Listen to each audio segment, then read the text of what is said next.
अस्सलाम वालेकुम, मेरा नाम है ज़मीर और आज की वीडियो में हम डिस्कस करने वाले हैं जूनियर क्लर्क BS11 PPSC का पास पेपर। इस वीडियो का जो पहला पार्ट था वो मेरे चैनल पे अपलोड हो चुका है और ये उसका सेकंड पार्ट। फर्स्ट पार्ट के अंदर हम जो क्वेश्चंस डिस्कस किए थे वो क्वेश्चन 1 से क्वेश्चन 50 तक थे और इसके आगे जो अगला पोर्शन है उसके अंदर हम डिस्कस करेंगे क्वेश्चन 51 से क्वेश्चन 90 तक। तो स्टार्ट करते हैं आज की वीडियो बिना कोई टाइम ज़ाया किए। तो क्वेश्चन नंबर 51 हमारे पास है, the literal meanings of the word ज़कात आर। आपने बताना है कि ज़कात के लघवी मानी क्या हैं। हमारे पास ऑप्शंस हैं, to pay levies taxes to the government, to grow और prosper, to assess and recover compulsory levy on all the citizen own. तो ये जानते हैं कि इसका आंसर क्या हमारे पास, तो इसका आंसर है हमारे पास टू ग्रो और प्रॉस्पर। तो आपने याद रखना है कि लिटरल मीनिंग जो है ज़कात के वो हैं टू ग्रो और प्रॉस्पर।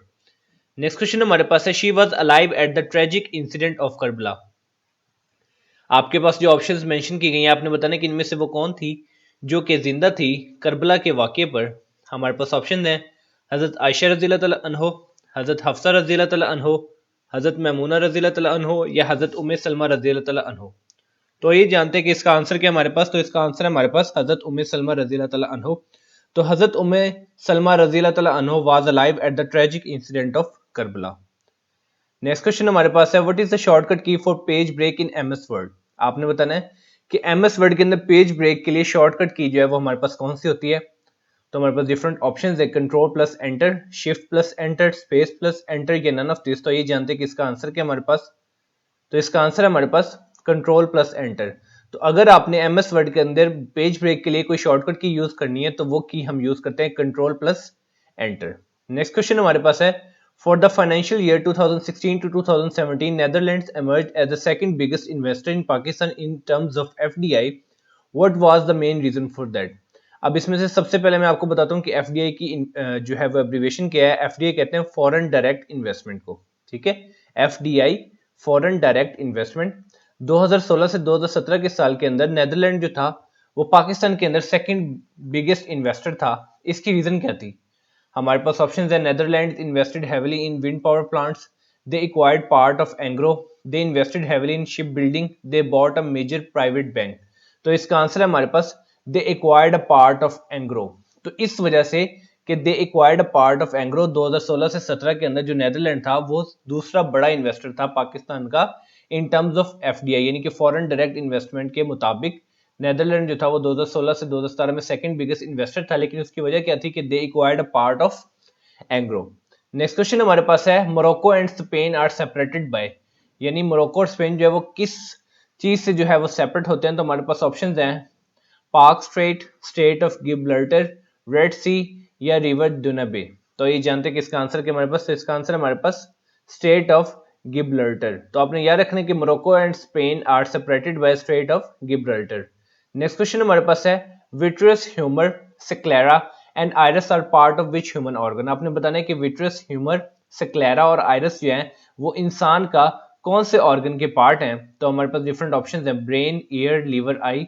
तो ये जानते हैं कि इसका आंसर क्या हमारे पास, तो इसका आंसर हमारे पास आई।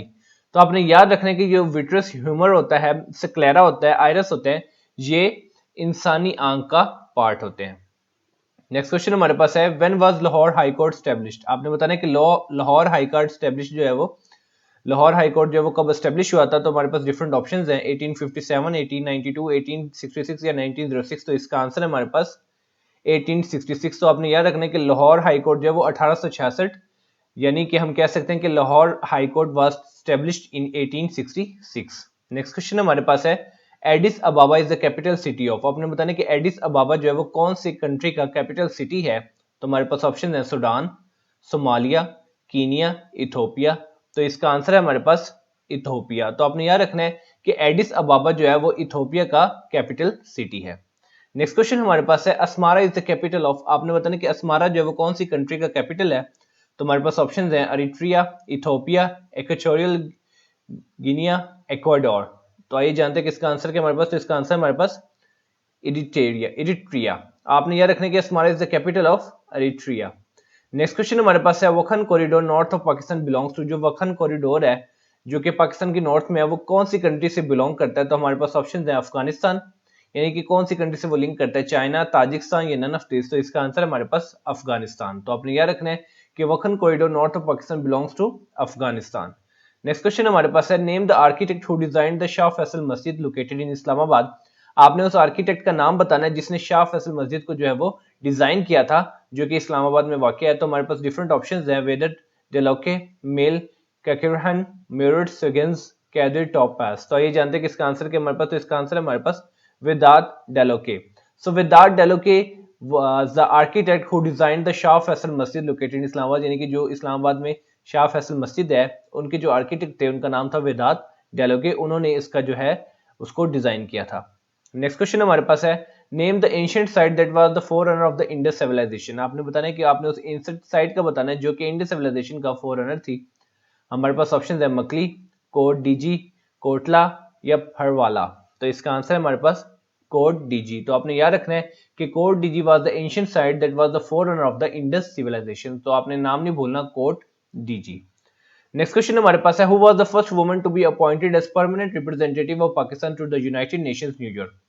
आपने पहली खातून का नाम बताना है जो कि अपॉइंट हुई थी as a permanent representative Pakistan की यूनाइटेड नेशंस की तरफ। तो हमारे पास डिफरेंट ऑप्शंस हैं, बेगम राना लियाकत अली खान, मिस तहमीना जंजुआ, बेगम शाइस्ता इकरामुल्लाह या मिस मलिहा लोधी। तो इसका आंसर है हमारे पास मिस मलिहा लोधी। तो आपने याद रखना है कि मिस मलिहा लोधी वो फर्स्ट खातून थी जो अपॉइंट हुई थी as a permanent representative of Pakistan to the United Nations. Next question हमारे पास है, the first SAARC summit was held it. आपने बताना कि पहला सार्क का जो समिट है वो कहां पे हेल्ड हुआ था। सार्क को आपके एब्रिविएशन आपको पता होगी, south Asian Association of regional cooperation, जिसमें डिफरेंट कंट्रीज आती हैं। आपने बताना कि जो फर्स्ट सार्क समिट था वो कहां पे हुआ था। हमारे पास डिफरेंट ऑप्शंस है, न्यू दिल्ली, ढाका, इस्लामाबाद, नेपाल। तो ये जानते हैं किसका आंसर, के हमारे पास, इसका आंसर हमारे पास ढाका। तो आपने याद रखना है कि the first SAARC summit was held at Dhaka. Next question हमारे पास है, Tashkent pact was signed by Ayub Khan and Shastri on. Tashkent pact जो है वो साइंड हुआ था अयूब खान और शास्त्री के दरमियान। आपने ये बताना है कि ये जो पैक्ट था ये कब साइन हुआ था। तो हमारे पास डिफरेंट ऑप्शंस हैं, 10 जनवरी 1966, 4 जुलाई 1977, 5 अप्रैल 1988 या 14 अगस्त 1952। तो ताशकंद पैक्ट जो है वो साइंड हुआ था between the Ayub Khan and Shastri. तो ये हुआ कब था, ये हुआ था 10 जनवरी 1966 को। तो आपने याद रखना है कि Tashkent pact was signed by the Ayub Khan and Shastri on 10 January 1966। Next question हमारे पास है, according to the police order 2022 the head of the police in a district is. आपने बताना कि पुलिस ऑर्डर 2002 के मुताबिक हेड जो होता है पुलिस का डिस्ट्रिक्ट में वो कौन होता है। तो हमारे पास ऑप्शंस हैं, superintendent of police, senior superintendent of police, district police officer या कोऑर्डिनेटिंग पुलिस ऑफिसर। तो इसका आंसर है हमारे पास डिस्ट्रिक्ट पुलिस ऑफिसर। तो आपने याद रखना है कि according to the police order 2022 जो पुलिस का हेड होता है वो होता है डीपीओ, जिसको हम कहते हैं district police officer. Next question हमारे पास है, the line of control came into existence. आपने बताना है कि लाइन ऑफ कंट्रोल जो है वो कब बनी। हमारे पास डिफरेंट ऑप्शन है, 1949, 1957, 1971, 1972। तो इसका आंसर है हमारे पास 1972। तो आपने याद रखना है कि जो लाइन ऑफ कंट्रोल थी वो 1972 के अंदर जो है वो एग्जिस्टेंस में आई, यानी कि 1972 को लाइन ऑफ कंट्रोल जो है वो बनी। नेक्स्ट क्वेश्चन हमारे पास है, एफआईआर स्टैंड्स फॉर, एफआईआर की एब्रीविएशन क्या है। तो हमारे पास डिफरेंट ऑप्शंस हैं। तो इसका आंसर है हमारे पास फर्स्ट इन्फॉर्मेशन रिपोर्ट। तो आपने याद रखना है कि FIR stands for first information report. Next question हमारे पास है, the water dispute between Pakistan and India was ended by signing of which treaty. ये जो पाकिस्तान और इंडिया के दरमियान जो वाटर का डिस्प्यूट था, पानी का, वो कब एंड हुआ, कौन सी ट्रीटी साइन करने के बाद। तो हमारे पास डिफरेंट ऑप्शंस हैं, Indian basin treaty 1965, Indian water treaty 1960, Indian basin treaty 1960 या इंडियन इंडस वाटर ट्रीटी 1965। तो इसका आंसर है हमारे पास इंडस वाटर ट्रीटी 1960। तो इंडस वाटर ट्रीटी 1960 के अंदर साइन करने के बाद जो डिस्प्यूट था वो पाकिस्तान इंडिया के दरमियान जो एंड हो गया था। तो आपने याद रखना है कि water dispute between the Pakistan and India was ended by the signing of Indus Water Treaty in 1960। उसके बाद ये डिस्प्यूट जब वो एंड हो गया था, क्योंकि उसमें इंडस वाटर ट्रीटी 1960 को ये साइन हो गई थी। नेक्स्ट क्वेश्चन हमारे पास है, which article of the constitution requires that any person arrested shall be produced before a magistrate with in 24 hours of the arrest. आपने बताना है कि वो कौन सा आर्टिकल है कॉन्स्टिट्यूशन के मुताबिक कि एक जो पर्सन जो अरेस्ट किया जाता है उससे मैजिस्ट्रेट के पास जो है वो 24 घंटों के अंदर अंदर पेश होना होता है। तो हमारे पास डिफरेंट ऑप्शन है, आर्टिकल 9A, आर्टिकल 10(2), आर्टिकल 11 या आर्टिकल 12। तो इसका आंसर है हमारे पास आर्टिकल 10(2). तो इस आर्टिकल के मुताबिक पर्सन जो अरेस्ट होता है उसको जो है मजिस्ट्रेट के पास जो है वो 24 घंटों के अंदर अरेस्ट के बाद जो है वो 24 घंटों के अंदर उसको पेश होना होता है। नेक्स्ट क्वेश्चन हमारे पास है the mausoleum of Khwaja Moinuddin Chishti is located in. आपने बताना है कि ख्वाजा मोइनुद्दीन चिश्ती का जो मज़ार है वो कहाँ पे वाक़ है। तो हमारे पास ऑप्शन है अजमेर, बगदाद, मुल्तान, पाकपतन। तो इसका आंसर है हमारे पास अजमेर। तो आपने याद रखना है कि ख्वाजा मोइनुद्दीन चिश्ती का जो मज़ार है वो अजमेर में वाक़ है। नेक्स्ट क्वेश्चन हमारे पास है after its establishment in 1884 who became the first president of Anjuman Hayat Islam. आपने बताना कि अंजुमन हिमायत इस्लाम का फर्स्ट प्रेसिडेंट जो है वो कब बना था। एक तो इस क्वेश्चन के अंदर आपको ये पता चल गया कि इसकी जो एस्टेब्लिशमेंट हुई थी 1884 में। अब आपने बताना कि सबसे पहला जो अंजुमन हिमायत इस्लाम का प्रेसिडेंट था वो कौन थे। तो हमारे पास डिफरेंट ऑप्शंस हैं, काजी हनीफुद्दीन, काजी हमीदुद्दीन, मौलवी फैजुद्दीन या काजी तबरेजुद्दीन। तो इसका आंसर है हमारे पास काजी हमीदुद्दीन। तो आपने याद रखना है कि 1884 में इसकी एस्टेब्लिशमेंट के बाद काजी हमीदुद्दीन थे वो पहले प्रेसिडेंट थे अंजुमन हिमायत इस्लाम के। नेक्स्ट क्वेश्चन हमारे पास है how many round table conference were attended Allama Iqbal. आपने बताना है कि कितनी राउंड टेबल कॉन्फ्रेंसेस जो है वो इलामा इकबाल ने अटेंड की थी। तो हमारे पास डिफरेंट ऑप्शंस हैं 1 2 3 नन ऑफ दिस। तो इसका आंसर है हमारे पास 2। तो 2 राउंड टेबल कॉन्फ्रेंसेस जो है वो इलामा इकबाल ने अटेंड की थी। तो ये आपने चीज याद रखनी है कि अगर आपसे पूछा जाए कि इलामा इकबाल ने कितनी राउंड टेबल कॉन्फ्रेंसेस अटेंड की थी तो वो थी 2। नेक्स्ट क्वेश्चन हमारे पास है MA college Aligarh started but sir Syed Ahmad Khan in 1877 had a clear programme. अब इधर से आपको पता चल गया कि एमए कॉलेज जो है वो किसने स्टार्ट किया था। तो वो किया था स्टार्ट सर सैयद अहमद खान ने। अब कब किया था? किया था 1877 में, यानी कि 1877 में।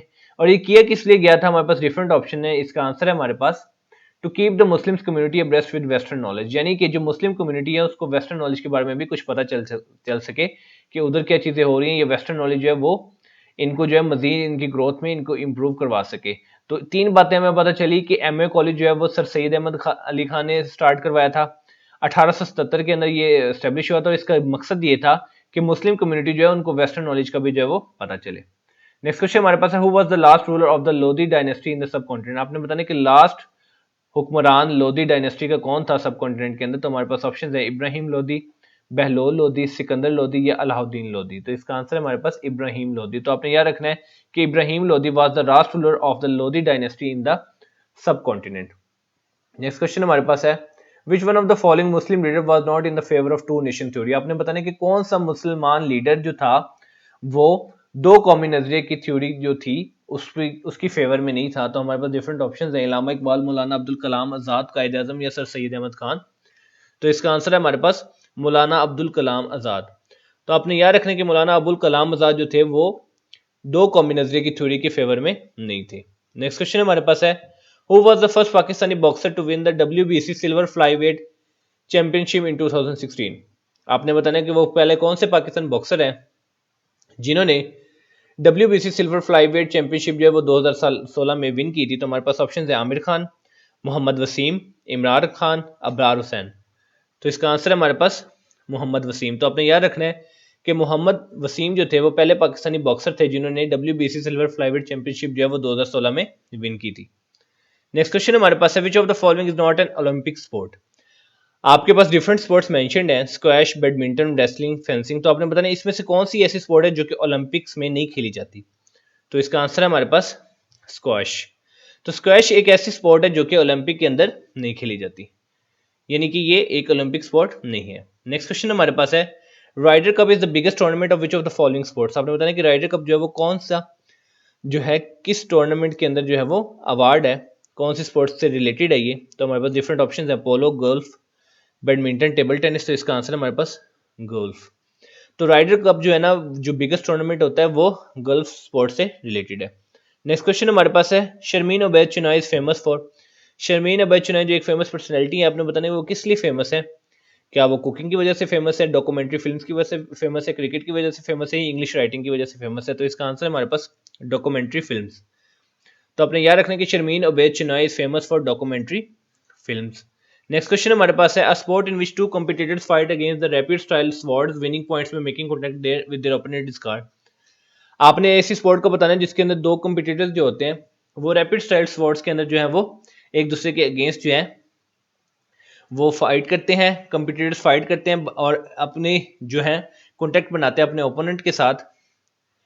तो ये कौन सी स्पोर्ट में होता है। तो हमारे पास डिफरेंट ऑप्शंस हैं इक्वेस्ट्रियन, फेंसिंग, कैनोए स्लैलॉम या ट्रायथलॉन। तो इसका आंसर है हमारे पास फेंसिंग। तो फेंसिंग के अंदर ये होता है कि जिस ऐसी स्पोर्ट है in which the two competitors fight using rapid strike swords winning points by making contact with their opponent is called fencing. Next question हमारे पास है in the 16th century Argentina was colonised by. आपने बताना कि 16वीं century के अंदर Argentina जो है वो किसकी तरफ से कॉलोनाइज हुआ था, यानी कि आबाद हुआ था। तो हमारे पास ऑप्शंस हैं जर्मनी, स्पेन, ब्रिटेन, फ्रांस। तो इसका आंसर है हमारे पास स्पेन। तो 16वीं सेंचुरी के अंदर Argentina was colonised by Spain. Next question हमारे पास है Danish war was fought in. Danish war जो है वो कब लड़ी गई थी। तो हमारे पास डिफरेंट ऑप्शन है 1870, 1864, 1872, 1860। तो इसका आंसर है हमारे पास 1864। तो आपने याद रखना है कि Danish war was fought in 1864। Next question हमारे पास है the equity of health, human capital, environmental equality, social protection and food security are the contents covered under the concepts of.